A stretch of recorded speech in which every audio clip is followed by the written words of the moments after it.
Hello friends. अब हम लोग क्वेश्चन नंबर 66 पर आ गए, तो क्वेश्चन नंबर 66 सॉल्व करते हैं। क्या बोल रहा है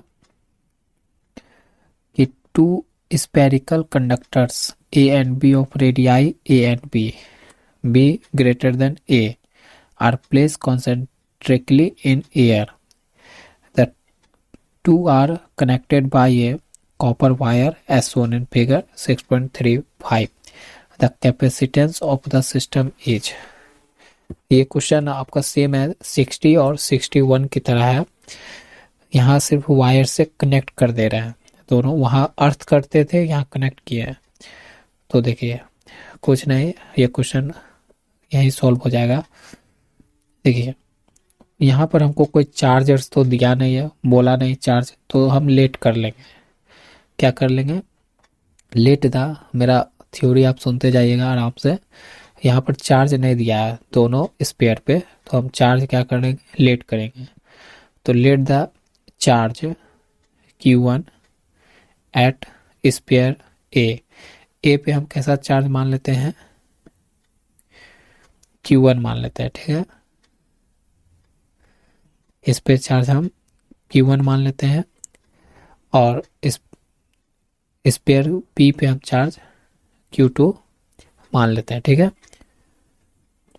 तो हम जानते हैं, वी नो डैट, हम जानते हैं कि when we give charge on conductor, जब हम चार्ज कंडक्टर पे दिए हैं तो charges move on outer sphere because of. तो जैसे यहाँ पर हम स्पेयर 1 पे Q1 चार्ज दिए हैं, तो ये चार्ज क्या होगा? आउटर स्पेयर पे जाना चाहेगा। किस तरफ जाना चाहेगा? बाहर की ओर। बाहर की ओर ये जो स्पेयर ए पे आप चार्ज दियो ना, ये चार्ज कहाँ जाना चाहेगा? बाहर की ओर जाना चाहता है, ठीक है। Move on outer surface because, क्यों जाना चाहता है? तो because of repulsion is less at outer sphere, क्योंकि रिपल्सन कहाँ पर? आउटर स्पेयर के पे क्या होता है? रिपल्सन कम होता है, इसलिए बाहर की ओर जाना चाहता है जो चार्ज स्पेयर वो ए पे है। तो when we charge on conductor A the charge move at outer sphere. जो कंडक्टर, जो स्पेयर ए पे चार्ज हमारा Q1 है, वो आप किस कहाँ पर जाना चाहेगा? चार्ज यहाँ से स्पेयर बी पे जाना चाहेगा। तो and two spheres are connected by copper wire, और दोनों को क्या किए हम? कॉपर वायर से कनेक्ट कर दिए हैं दोनों स्पेयर को। तो so charge of A sphere move toward sphere B. तो जितना भी चार्ज स्पेयर ए पे है वो चार्ज कहाँ चला जाएगा? बी पे चला जाएगा, ठीक है।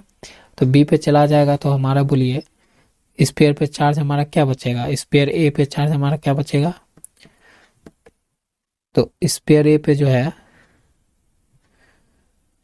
स्पेयर ए के लिए जो हमारा चार्ज जो है, अगर QA लिए हैं, वो क्या हो जाएगा? जीरो हो जाएगा, क्योंकि सारा चार्ज कहाँ चला गया? स्पेयर बी पे। तो स्पेयर बी का क्या हो जाएगा? Q1 प्लस Q2, ये हो जाएगा।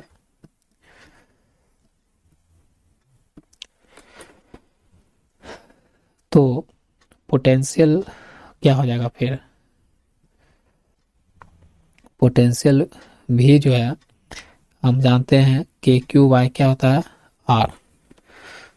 तो इस फॉर्मूला में जब हम रखेंगे कि V बराबर 1/4 के का मान होता है इतना, और Q1 अब क्या हुआ? सारा चार्ज किस पे चला गया? ये टोटल पोटेंशियल निकाल रहे हैं, ठीक है। कहाँ पर? आउटर स्पेयर के, स्पेयर बी के लिए। तो चार्ज यहाँ पर आ गया, तो यहाँ पर क्या आ गया? Q1 plus Q2 bye R क्या हो जाएगा? B। सारा चार्ज कहाँ पर निकाल रहे हैं? बी पर निकाल रहे हैं, क्योंकि सारा चार्ज कहाँ पर चला गया? बी पे चला गया। तो ये हुआ। और हम लोग जानते हैं, वी नो डैट, हम लोग क्या जानते हैं? Q बराबर CV जानते हैं। तो यहाँ से हमारा Q टोटल चार्ज आ गया Q1 प्लस Q2, अच्छा छोटी लिख देते हैं, Q1 plus Q2 equal to C। और भी कितना निकला है? 1/4 पाई एप्सिलॉन नॉट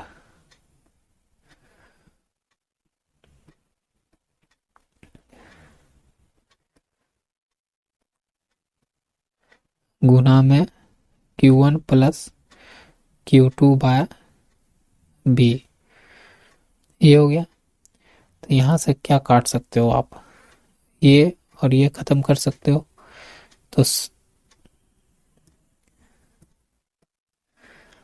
क्या बचा, 1 बराबर सी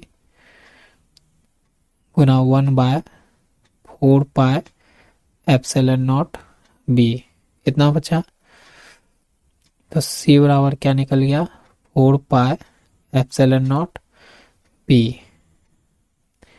यही आपसे पूछा था कि कैपेसिटेंस ऑफ द सिस्टम निकालिए, तो सिस्टम का कैपेसिटेंस क्या होगा, ये आ गया। ये आपका सॉल्यूशन हो गया इस क्वेश्चन का। ठीक है, चलिए नेक्स्ट क्वेश्चन पर। हेलो फ्रेंड्स, अब हम लोग क्वेश्चन नंबर कितना पर आ गए हैं, 67 पर आ गए, 67।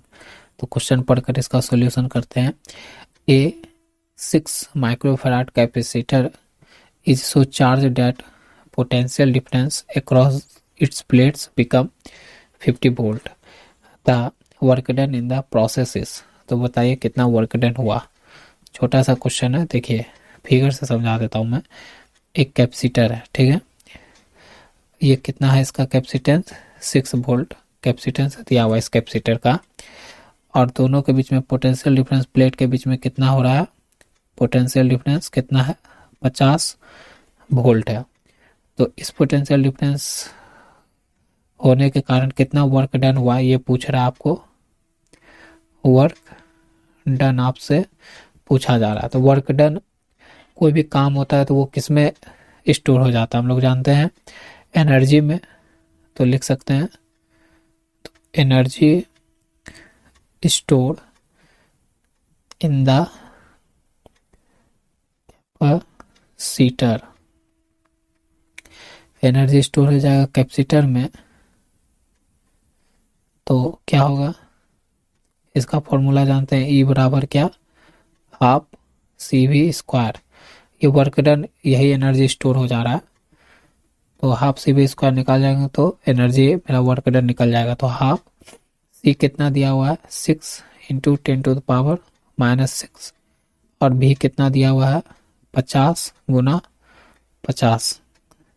बस इतना ही है, इतना को सॉल्व कर लेना है। तो 3 गुना 10⁻⁻6 और ये 25 गुना 10⁻²। तो ए बराबर हो जाएगा 15, हाथ में ए, 75 गुना 10⁻⁻4, ये आ जाएगा। तो ई बराबर ऑप्शन से मैच करवाने के लिए 7.5 इंटू 10⁻³ तो ये हो जाएगा ई बराबर 7.5 इंटू हटा दो, इसको कन्वर्ट कर दो इतना को मिली जूल, ठीक है। तो यही एनर्जी क्या हो जाएगा, हमारा वर्क डन का इक्विवेलेंट निकल जाएगा। तो ये आपका आंसर होगा इस सवाल का। ठीक है फ्रेंड्स, समझ में आया होगा। तो मिलते हैं नेक्स्ट वीडियो में।